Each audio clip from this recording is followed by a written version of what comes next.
Sabi ng House of Representatives, kung sakaling hindi matuloy ang impeachment ni VP at kumatig ang Korte Suprema kay VP, ay mag-file daw sila ulit after 1 year. Pwede naman ayon sa batas.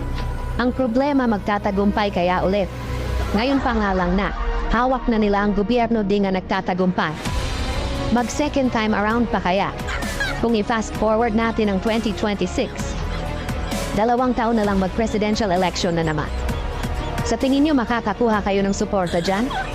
Aminin nyo man o sa hindi, malakas talagang kandidato si VP sa pagkapangulo. Dahil mahal ng tao ang mga Duterte kahit sinisiraan nyo.